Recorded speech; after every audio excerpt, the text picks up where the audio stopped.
Riḍván 2021. To the Baha'is of the world. Dearly loved friends. 2.1. The final words in a most memorable chapter in the history of the cause have now been written, and the page turns. This Riḍván marks the conclusion of an extraordinary year, of a 5-year plan, and of an entire series of plans that began in 1996. A new series of plans beckons, with what promises to be a momentous 12 months serving as a prelude to a 9-year effort due to commence next Riḍván. We see before us a community that has rapidly gained strength and is ready to take great strides forward. But there must be no illusions about how much striving was required to reach this point, and how hard-won were the insights acquired along the way. The lessons learned will shape the community's future, and the account of how they were learned sheds light on what is to come. The decades leading up to 1996, rich with advances and insights of their own, had left no doubt that large numbers of people in many societies would be ready to enter under the banner of the faith. Yet, as encouraging as instances of large-scale enrollment were, they did not equate to a sustainable process of growth that could be cultivated in diverse settings. Profound questions faced the community which, at that time, it had insufficient experience to answer adequately.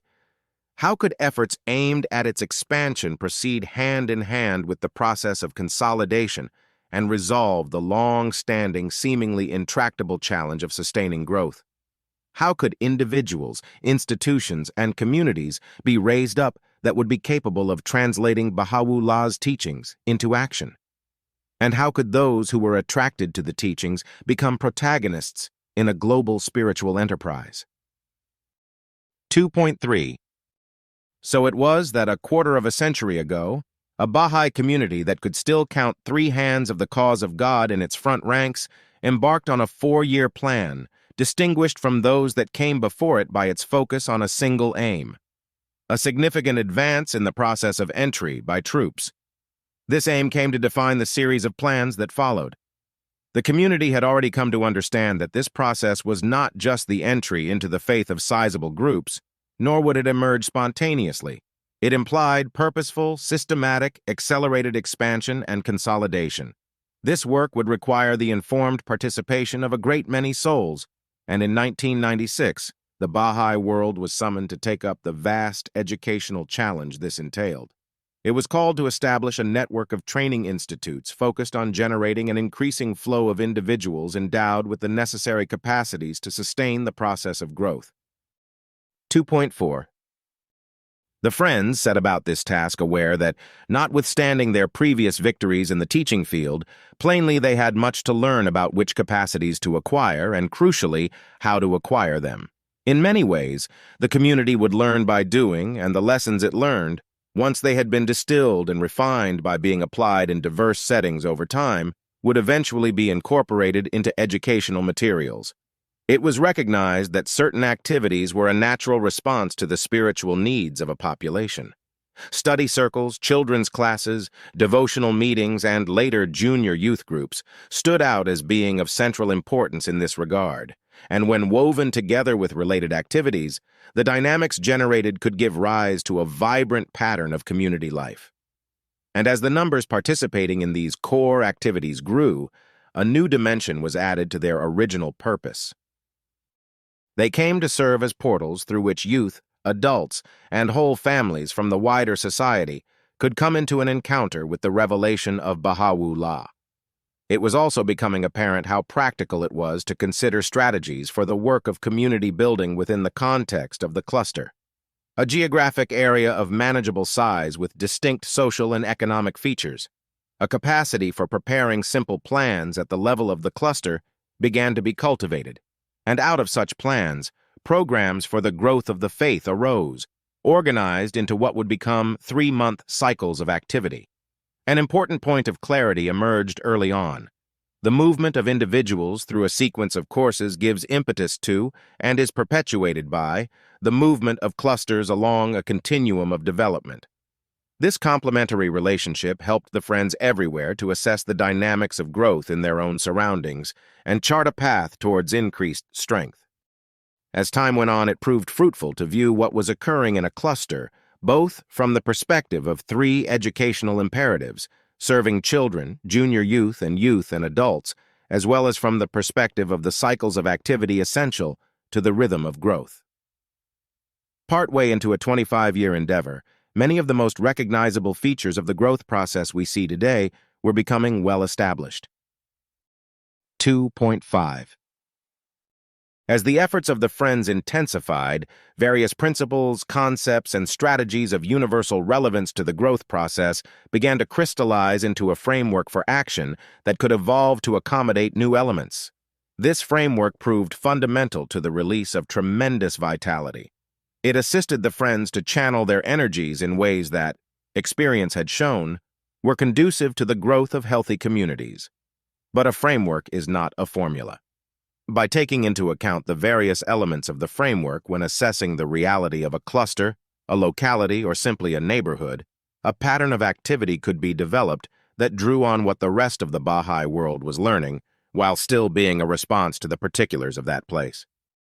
A dichotomy between rigid requirements on the one hand and limitless personal preferences on the other gave way to a more nuanced understanding of the variety of means by which individuals could support a process that, at its heart, was coherent and continually being refined as experience accumulated.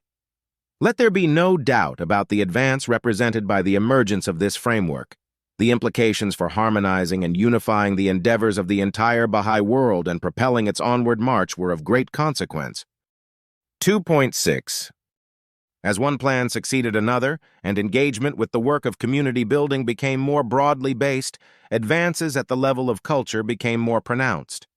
For instance, the importance of educating the younger generations became more widely appreciated, as did the extraordinary potential represented by junior youth in particular. Souls assisting and accompanying one another along a shared path, constantly widening the circle of mutual support, became the pattern to which all efforts aimed at developing capacity for service aspired. Even the interactions of the Friends among themselves and with those around them underwent a change, as awareness was raised of the power of meaningful conversations to kindle and fan spiritual susceptibilities. And significantly, Baha'i communities adopted an increasingly outward-looking orientation. Any soul responsive to the vision of the faith could become an active participant, even a promoter and facilitator of educational activities, meetings for worship, and other elements of the community-building work. From among such souls, many would also declare their faith in Baha'u'llah.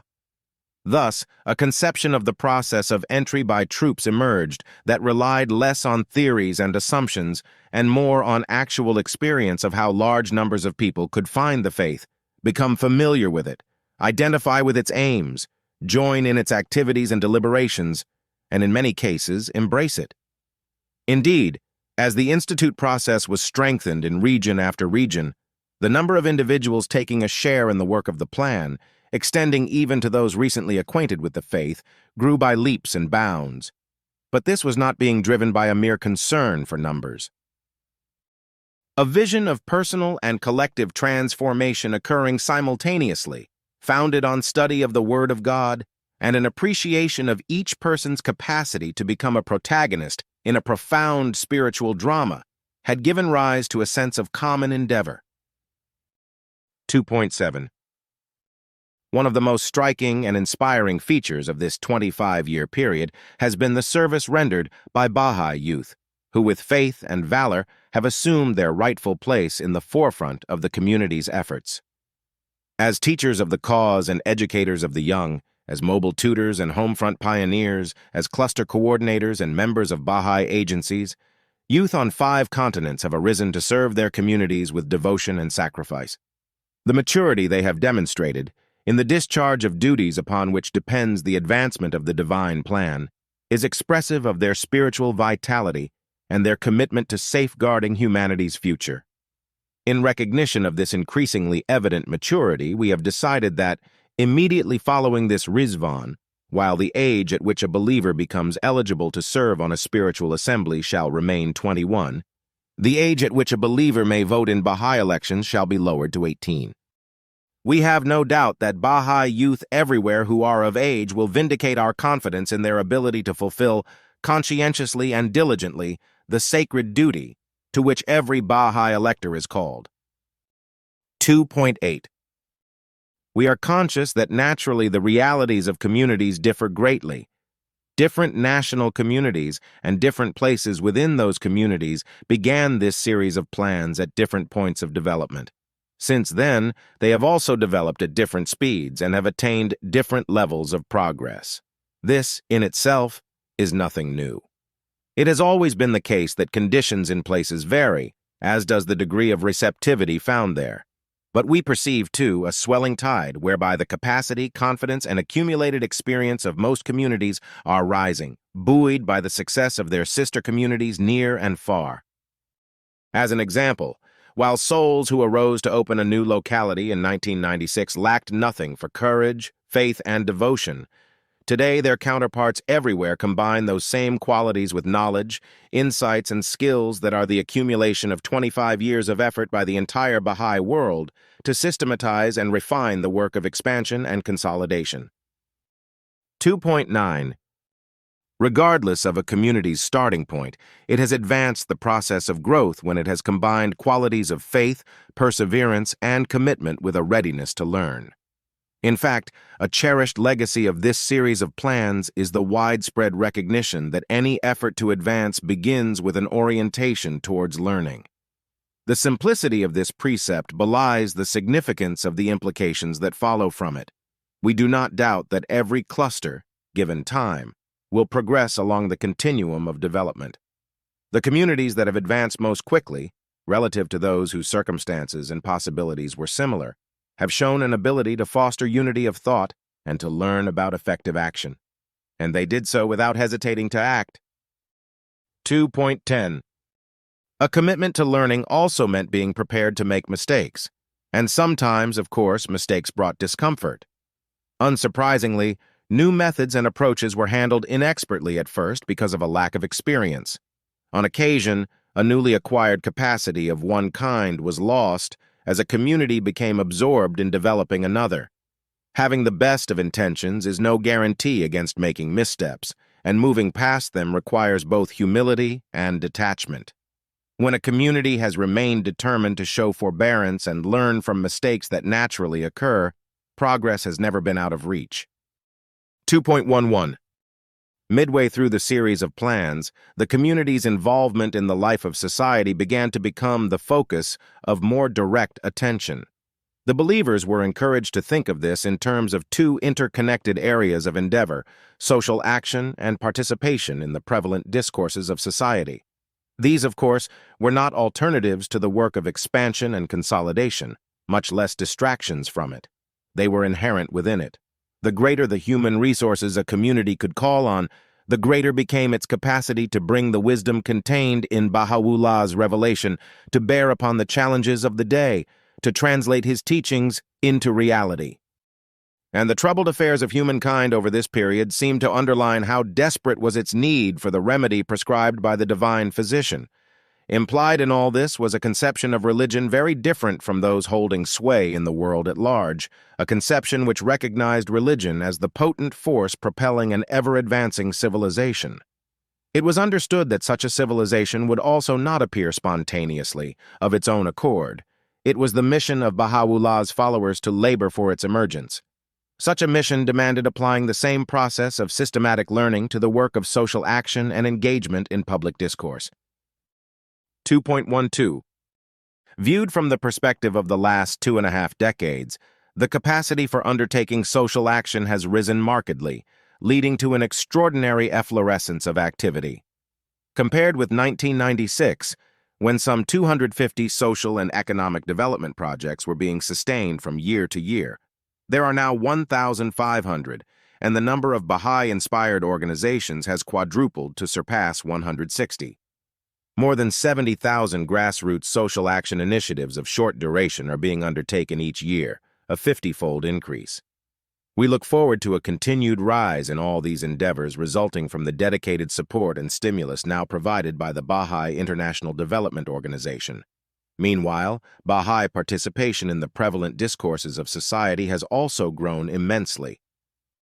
Besides the many occasions when the friends find they can offer a Baha'i perspective in conversations that occur in a work or personal context, more formal participation in discourses has significantly advanced. We have in mind not only the much expanded efforts and increasingly sophisticated contributions of the Baha'i international community, which in this period added offices in Africa, Asia, and Europe, but also the work of a vastly augmented, greatly fortified network of national offices of external affairs, for whom this area of endeavor became the principal focus. In addition, there were insightful and notable contributions made by individual believers to specific fields. All this goes some way towards explaining the esteem, appreciation, and admiration which leaders of thought and other prominent figures at all levels of society have again and again expressed for the faith, its followers, and their activities. 2.13. In reviewing the entire 25-year period, we are awed by the many kinds of progress the Baha'i world has made concurrently. Its intellectual life has thrived, as demonstrated not only by its advances in all the areas of endeavor already discussed, but also by the volume of high-quality literature published by Baha'i authors, by the development of spaces for the exploration of certain disciplines in the light of the teachings, and by the impact of the undergraduate and graduate seminars systematically offered by the Institute for Studies in Global Prosperity, which, in collaboration with the institutions of the cause, now serves Baha'i youth from well over 100 countries. Efforts to raise up houses of worship have very visibly accelerated. The last Mother Temple was erected in Santiago, Chile, and projects to build 2 national and 5 local Mashrikul Adkars were initiated. The houses of worship in Battambang, Cambodia, and Norte del Cauca, Colombia, have already opened their doors. Baha'i temples, whether newly dedicated or long established, are increasingly occupying a position at the heart of community life.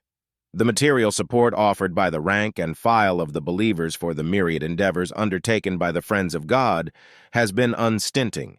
Simply viewed as a measure of collective spiritual vitality, the generosity and sacrifice with which, at a time of considerable economic upheaval, the critical flow of funds has been maintained, nay, invigorated, is most telling.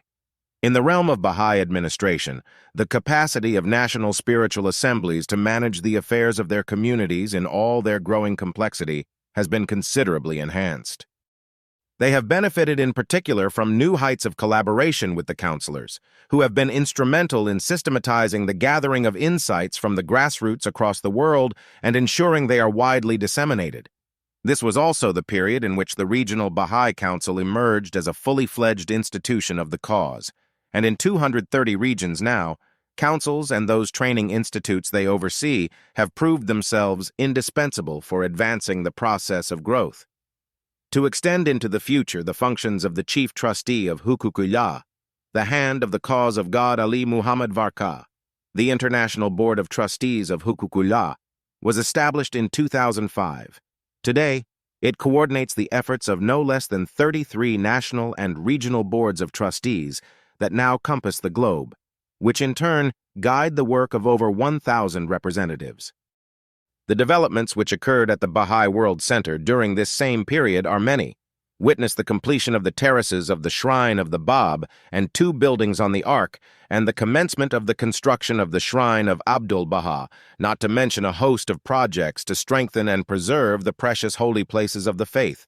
The Shrine of Baha'u'llah and the Shrine of the Bab were recognized as World Heritage Sites, places of inestimable significance for humanity. The public flocked to these sacred locations in their hundreds of thousands, approaching 1.5 million in some years, and the World Center regularly welcomed hundreds of pilgrims at once, sometimes more than 5,000 in a year, along with a similar number of Baha'i visitors.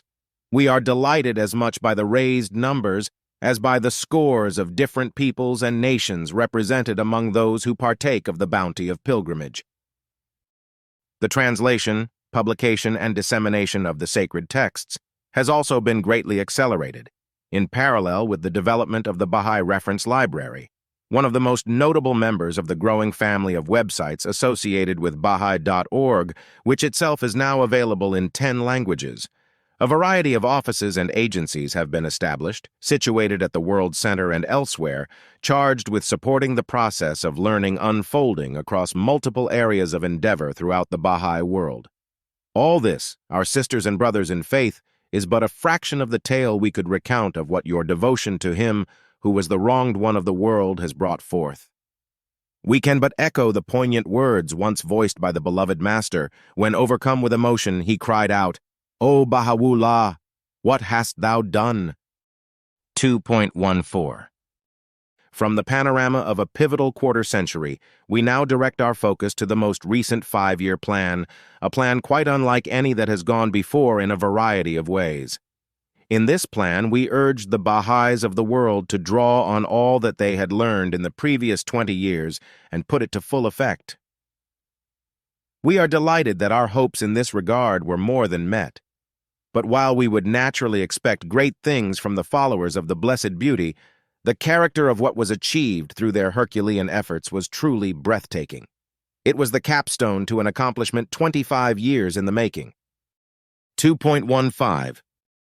The plan was especially memorable for being trisected by 2 sacred bicentenaries, each of which galvanized local communities the world over.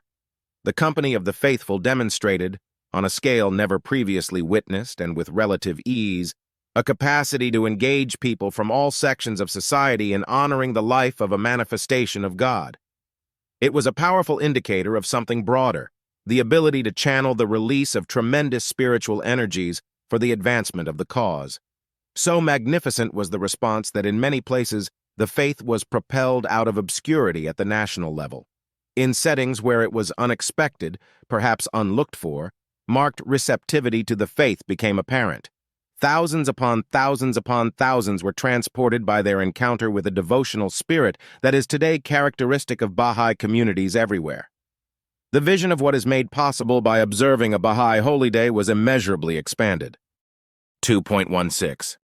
The achievements of the plan, simply in numerical terms, quickly eclipsed those of all the plans that had preceded it since 1996.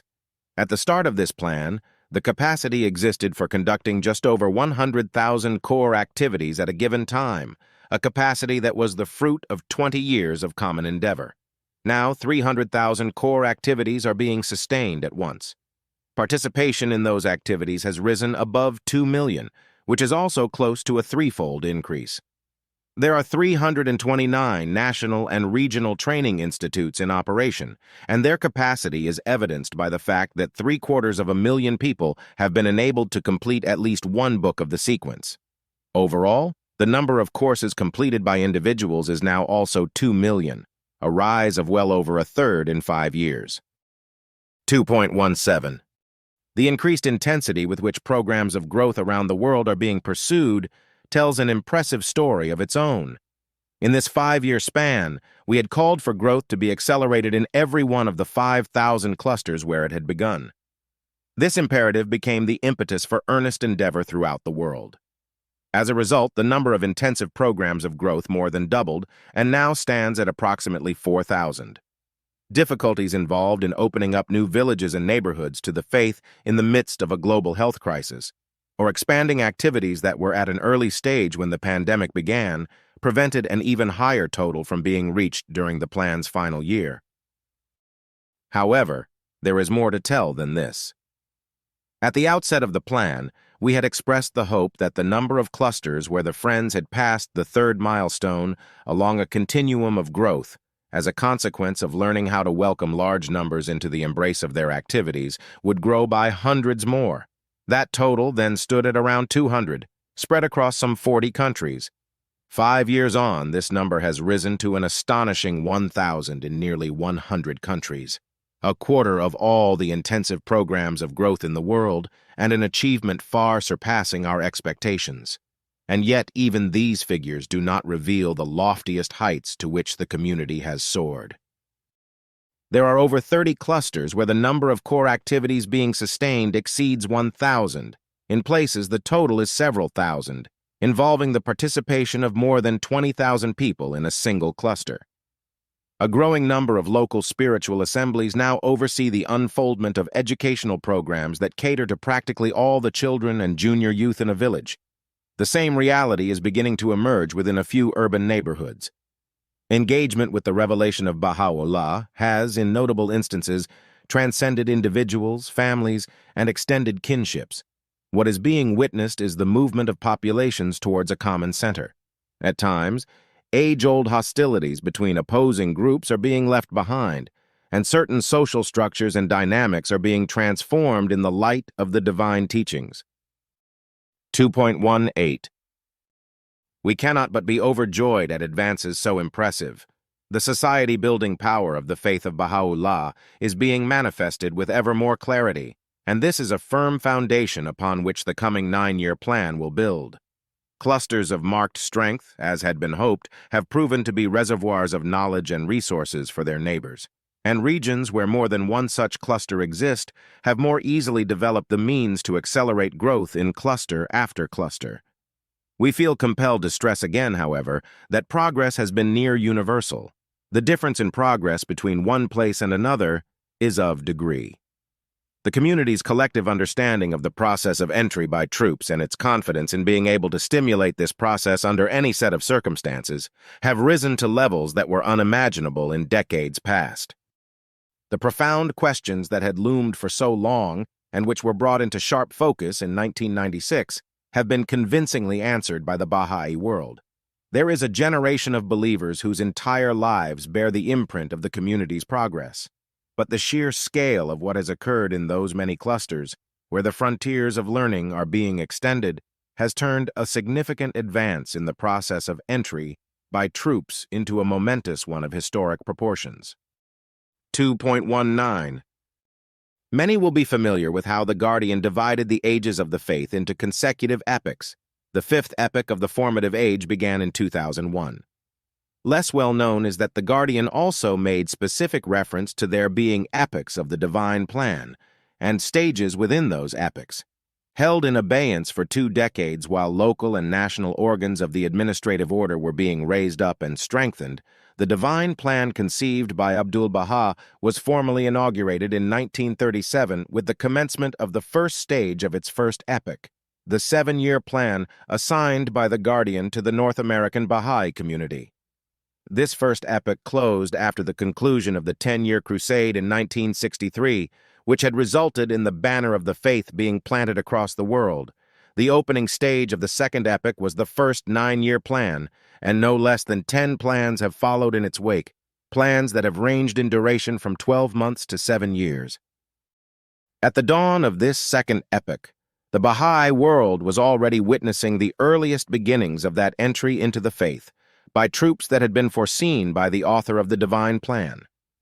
In the succeeding decades, generations of devoted believers within the community of the greatest name have labored in the divine vineyard to cultivate the conditions required for sustained, large-scale growth. And at this glorious season of Riḍván, how abundant are the fruits of those labors. The phenomenon of sizable numbers swelling the activities of the community, catching the spark of faith and swiftly arising to serve at the leading edge of the plan, has moved from being a forecast sustained by faith to a recurring reality. Such a pronounced and demonstrable advance demands to be marked in the annals of the cause. With elated hearts, we announce that the third epoch of the Master's divine plan has begun. Stage by stage, epoch after epoch, shall his plan unfold, until the light of the kingdom illumines every heart. 2.20. Beloved friends, no review of the 5-year enterprise that concluded the second epoch of the divine plan would be complete without special reference to the upheavals that accompanied its final year and which persist still. The restrictions on personal interaction that waxed and waned in most countries over this period could have dealt the community's collective efforts a severe blow, recovery from which might have taken years. But there are 2 reasons why this was not the case. One was the widespread consciousness of the duty of Bahá'ís to serve humanity, never more so than in times of peril and adversity. The other was the extraordinary rise in capacity in the Baha'i world to give expression to that consciousness. Accustomed over many years to adopting patterns of systematic action, the friends brought their creativity and sense of purpose to bear on an unforeseen crisis, while ensuring that the new approaches they developed were coherent with the framework they had labored in successive plans to perfect. This is not to overlook the serious hardships being endured by Baha'is, like their compatriots in every land. Yet throughout severe difficulties, the believers have remained focused. Resources have been channeled to communities in need, elections went ahead wherever possible, and in all circumstances, the institutions of the cause have continued to discharge their duties. There have even been bold steps forward. The National Spiritual Assembly of São Tomé and Príncipe will be re-established this Riḍván, and 2 new pillars of the Universal House of Justice will be raised up. The National Spiritual Assembly of Croatia, with its seat in Zagreb, and the National Spiritual Assembly of Timor-Leste, with its seat in Dili. 2.21. And so the one-year plan begins. Its purpose and requirements have already been set out in our message sent on the Day of the Covenant. This plan, though brief, will suffice to prepare the Baha'i world for the 9-year plan that is to follow. A period of special potency which opened 100 years after the revelation of the tablets of the divine plan will soon close with the centenary of the ascension of Abdul-Baha, marking the conclusion of the 1st century of the formative age and the start of the 2nd. The company of the faithful enter this new plan at a time when humanity, chastened by the exposure of its vulnerability, seems more conscious of the need for collaboration to address global challenges. Yet lingering habits of contest, self-interest, prejudice, and closed-mindedness continue to hinder the movement towards unity, despite growing numbers in society who are showing in words and deeds how they, too, yearn for greater acceptance of humanity's inherent oneness. We pray that the family of nations may succeed in putting aside its differences in the interests of the common good. Notwithstanding the uncertainties that shroud the months ahead, entreat Baha'u'llah to make the confirmations that have sustained his followers for so long more abundant still, that you may be carried forward in your mission, your composure undisturbed by the turbulence of a world whose need for his healing message is ever more acute. The divine plan enters a new epoch and a new stage. The page is turned. The Universal House of Justice.